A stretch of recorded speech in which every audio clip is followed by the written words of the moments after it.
Suppose हम ना किसकी बात कर रहे हैं, ठीक है, अभी तो हम फर्स्ट लॉ से बात कर रहे हैं, ठीक है, हम्म, हमने लिया है केस फर्स्ट, ठीक है। हम्म, अच्छा, केस फर्स्ट में हमने क्या लिया है कि हमने आइसोकोरिक प्रोसेस किया है, ठीक है। कौन सा प्रोसेस? हम कह रहे हैं कि हम क्या आइसोकोरिक प्रोसेस ले रहे हैं, ठीक है। अगर हम आइसोकोरिक प्रोसेस ले रहे हैं तो ये तो कंफर्म मेरे को बोल रहा है कि V क्या आ जाना चाहिए, कांस्टेंट, ठीक है।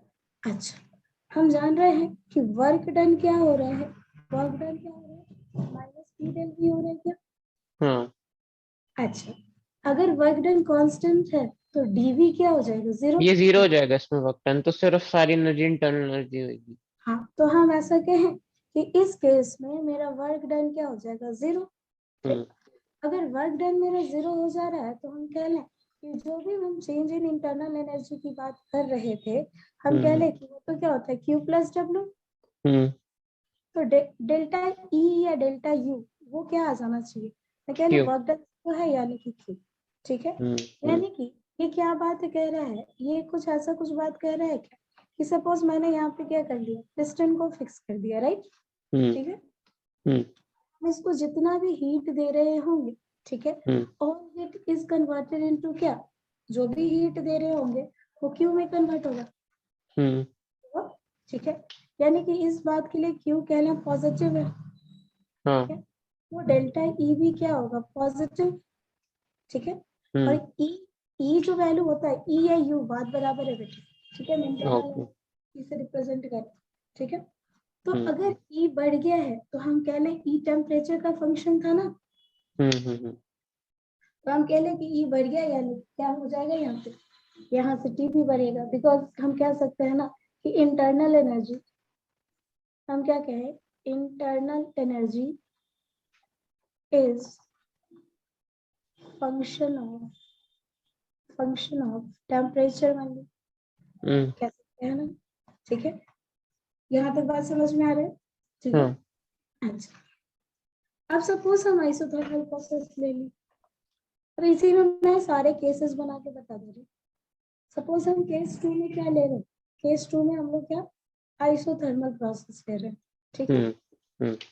अच्छा, अगर मैं आइसोथर्मल प्रोसेस ले रही हूँ तो आइसोथर्मल प्रोसेस में क्या होता है बेटा बताओ, कि वो टेम्परेचर सेम रहता है। आइसोथर्मल में हम क्या लें कि टी कांस्टेंट, यानी कि डेल्टा टी क्या, डेल्टा टी क्या, ठीक है, वेरी गुड। अगर डेल्टा टी जीरो यानी कि डेल्टा यू भी जीरो, और delta U is equal to क्या होता है क्यू प्लस डब्ल्यू, ठीक है ना। क्या है ना, ये तो मेरा टर्म जीरो हो चुका है, यानी कि इसमें से हम कह लें कि क्यू इज इक्वल टू क्या हो जाएगा, माइनस वर्क, राइट, ठीक। यानी कि इसमें क्या हुआ है, सपोज यहाँ पे कोई पिस्टन था, ठीक है। अच्छा, इसमें मैं क्या कर रही हूँ, क्यू, क्यू क्या है, क्यू मेरा पॉजिटिव है, मान लेते हैं कि क्यू पॉजिटिव, यानी कि हमने हीट क्या किया है, दिया है, ठीक है। अगर हमने हीट गिवन दिया है तो वर्क डन यहाँ पे क्या हो रहा है, सपोज मान लेते हैं मेरा पिस्टन यहाँ, ठीक है, तो थोड़ा एक्सपैंड करेगा, वर्क डन निगेटिव हो रहा है, तो ठीक है। तो वर्क डन अगर निगेटिव है मतलब W क्या है, तो मैं कह लूँ वर्क डन अगर निगेटिव है, वर्क डन निगेटिव है तो मैं कह लूँ कि ये क्या हो गया, ये एक्सपेंशन का केस हो गया। बोल सकते हैं कि यहाँ एक्सपेंशन हुआ है, ठीक है। यानी कि यहाँ से अच्छा, पहले वाले कंडीशन में हम कह रहे हैं कि हमने जितना भी हीट इसको दिया होगा, ठीक है, हम कह लें कि हम इसको जितना भी हीट दिए होंगे, हीट जितना भी हीट दिए हैं वो सारे के सारे हीट किस में, इंटरनल एनर्जी में चेंज हो जाएंगे, हो जाएंगे ना, ठीक है। अच्छा, और यहाँ पे हम क्या बात करें कि हम जितना भी हीट दिए होंगे, ठीक है, मतलब मैं तो ऐसे लिख देती हूँ, जितना हीट हमने दिया होगा, जितना हीट दिए होंगे, ठीक है, वो सारे के सारे काम करने में मतलब वर्क डन में खर्च हो जाएंगे क्या, ठीक है। वो सारे किसमें, वर्क डन में यूज होंगे। ठीक है, कह सकते हैं ये बात।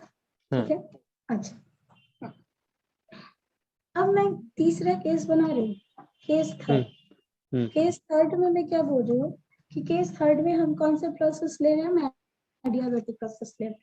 ठीक है, कौन सा, एडियाबेटिक। ठीक है, अच्छा अगर मैं एडियाबेटिक प्रोसेस ले रही हूँ, ठीक है, एडियाबेटिक प्रोसेस में हम क्या कह रहे हैं, एडियाबेटिक प्रोसेस अगर है तो मैं ऐसा कह रहा हूँ कि कोई भी, अगर मान लेते हैं कि इस पिस्टन को अगर मैं रख रही हूँ तो एडियाबेटिकली रख रही हूँ, यानी इसको एकदम इंसुलेटेड इसमें रख रहे हैं। ठीक है, ये मैं मान लो कि ये क्या है, इंसुलेटर है, कह सकते हैं ना यहाँ पे। अच्छा अब एडियाबेटिक है तो क्यू क्या हो जाएगा, क्यू जीरो। तो del U is equals to क्या होता है, क्यू प्लस डब्ल्यू, ये जीरो हो जाना है। तो मैं क्या कह लूँ, del U is equals to work done. ठीक है, यानी कि हम कह लें कि बाहर से यहाँ पे ऐसे भी फी समझ तो आ ही रहा है ना कि अगर मैं इंसुलेटर बॉडी बना लेती हूँ तो क्या बाहर से हमने कोई एनर्जी दिया है क्या, नहीं, बाहर से तो हमने कोई एनर्जी नहीं दिया। ठीक है, तो जितना भी एनर्जी, इंटरनल एनर्जी, ठीक है, हम कह लें कि यहाँ हमने क्या, बाहर से कोई एनर्जी नहीं दिया है। अच्छा जितना भी एनर्जी अंदर में होगा, ठीक है, तो वो इसका क्या होगा, मैं कह लूं कि इंटरनल एनर्जी ही किस में कन्वर्ट होगा, इंटरनल एनर्जी ही काम करेगा, वर्क डन में यूज हो जाएगा। ठीक है ना, internal energy changes to done. Clear है यहाँ तक। ठीक है, अच्छा अब इसी में एडियाबेटिक में ही हम लोग बात करते हैं कि सपोज हमने क्या ले लिया, कंप्रेशन ले लिया। ठीक, हमने किसकी बात कर ली है, फर्स्ट केस कंप्रेशन की बात करें। ठीक है, अच्छा अगर मैं कंप्रेशन करा रही हूँ, ठीक है, तो डेल्टा डब्ल्यू लिख दिया मैंने। अगर कंप्रेशन का केस है, ठीक है, तो चेंज इन इंटरनल एनर्जी क्या होगा। अच्छा कंप्रेशन कर रहे हैं तो वर्क डन पॉजिटिव या negative, compression positive, work done positive. ठीक है, अच्छा अगर वर्क डन पॉजिटिव है तो इंटरनल एनर्जी क्या होगा, मैं क्या क्या बोला, अगर वर्क डन पॉजिटिव है, ठीक है, तो वर्क डन पॉजिटिव है तो इंटरनल एनर्जी क्या होगा, देखो तो नेगेटिव। यहाँ से निकलता है नेगेटिव कैसे हो जाएगा, क्या चीज, आइडियाबैटिक प्रोसेस है। ठीक है, आइडियाबैटिक प्रोसेस है, del E is equals to W आ रहा है, यहाँ से क्या del is equals to W आ रहा है ना।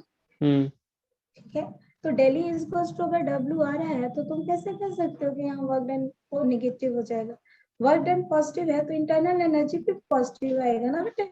ठीक है, तो कह लो कि जो साइन मेरा इंटरनल एनर्जी का होगा वही साइन मेरा वर्क डन का भी हो जाएगा। ठीक है, अच्छा अब हम जानते हैं कि ई जो फंक्शन होता है, ई इंक्रीज होगा यानी टी भी इंक्रीज होगा, यानी कि मैं कह लूँ यहाँ पे हीटिंग होना चाहिए। ठीक है ना, बट नहीं होगा बिकॉज इंसुलेटर में है। हीटिंग होगा, टेम्परेचर तो बढ़ेगा, लेकिन हम कह लें कि क्यू क्या हो जाना चाहिए यहाँ पे, क्यू हीट मतलब हीट नहीं चेंज हो रहा है ना, मतलब समझिए नहीं, टेम्परेचर तो बढ़ा दिया और फिर उसका एक्सपेंशन भी कंप्रेशन भी करा दिया, तो हम कह लें, एक सेकेंड, हाँ ठीक ही तो बोल रहे हैं, हम कह लें कि टेम्परेचर तो बढ़ेगा ना ये। ठीक है, अच्छा दूसरा अगर हम बात करते हैं इसी में कंप्रेशन का, कंप्रेशन करा देते हैं, कंप्रेशन की कंडीशंस बताओ, सॉरी एक्सपेंशन करा देते हैं। नेक्स्ट हम लोग क्या करा लेते हैं, नेक्स्ट हम लोग क्या एक्सपेंशन कराते हैं। अच्छा ठीक है, तो W नेगेटिव, फिर इंटरनल एनर्जी भी नेगेटिव, and temperature decreases. मैं कह लूँ ये भी नेगेटिव, हम्म P अगर कम तो हम्म P भी कम, ठीक है। यानी कि ये क्या कूलिंग का केस आ गया क्या? हम्म ठीक है यहाँ तक बात। हम्म अच्छा, अगर मैं आइसोबैरिक की बात करूँ, ठीक है, नेक्स्ट हम लोग किसकी बात करते हैं? नेक्स्ट हम लोग किसके बारे में बात करते हैं? केस 4 लेते हैं, जो कि हम किसके बारे में? आइसोबैरिक के बारे में बात करते हैं, ठीक है। मैं आइसोबैरिक प्रोसेस की बात कर लूं तो क्या हो जाएगा? डेल्टा इज इक्वल्स टू क्या? Q प्लस W, ठीक है। अच्छा, इसमें देख लेते हैं, इसमें इसी में एक ऐसा कंडीशन होता है कि कोई भी टर्म मेरा जीरो नहीं होगा, क्योंकि आइसोबैरिक है, आइसोबैरिक में प्रेशर से बात कर रहे हैं, ठीक है। यहाँ प्रेशर से रिलेटेड कोई भी टर्म है ही नहीं, ठीक है। तो मैं कह लूं कि इस केस में तो कुछ भी नहीं होना चाहिए, ठीक है। तो मतलब सीधे सीधे कह ले कि कोई भी टर्म जीरो नहीं होता। अब यहीं पे एक बार और हम पढ़ लेते हैं, डायरेक्ट हम पढ़ लेते हैं क्या? कांस्टेंट वॉल्यूम प्रेशर, ठीक है। अच्छा, अब यहाँ पे देखो, अगर हम कह लें कि work is equals to zero, ठीक है, यानी कि पी डेल वी भी क्या हो जाएगा? पी डेल वी को भी क्या हो जाना चाहिए? हाँ, जीरो होना चाहिए, ठीक है। अच्छा, अगर पी डेल वी अगर जीरो है तो डेल यू क्या हो जाएगा? वेट, इसमें कांस्टेंट वॉल्यूम है या कांस्टेंट प्रेशर है? अभी तो मैंने प्रेशर कांस्टेंट मान लिया, कांस्टेंट वॉल्यूम प्रेशर की बात कर रही, दोनों को मैंने कांस्टेंट मान लिया, ओके, ठीक है। अच्छा, प्रेशर कांस्टेंट है, ये जीरो है तो पूरा का पूरा बात जीरो, सीधे सीधे मैं कह लूं कि यहाँ से अगर ऐसा दे रखा हो ऐसा कुछ करें, ठीक है। अब यहीं पे देखो, अगर मैं इसको बोलूं कि del E is equals to Q V at a constant volume, और कांस्टेंट वॉल्यूम पे हम लोग क्या बोलते हैं? N C V delta T बोल देते हैं, ठीक है। अच्छा, C V is equals to क्या होता है? एफ बाई 2r पढ़ा था क्या हमने? बोला था एक दिन, ठीक है। अच्छा, F इज इक्वल्स टू 356 अपने को याद रखना है। 3 किसके लिए होता है, 5 किसके लिए होता है, 6 किसके लिए होता है बताना? ये डाइएटॉमिक के लिए, तो लीनियर है, और ये किसके? पॉलीएटॉमिक के लिए, तो बोल रहे थे ना, ठीक है। अच्छा,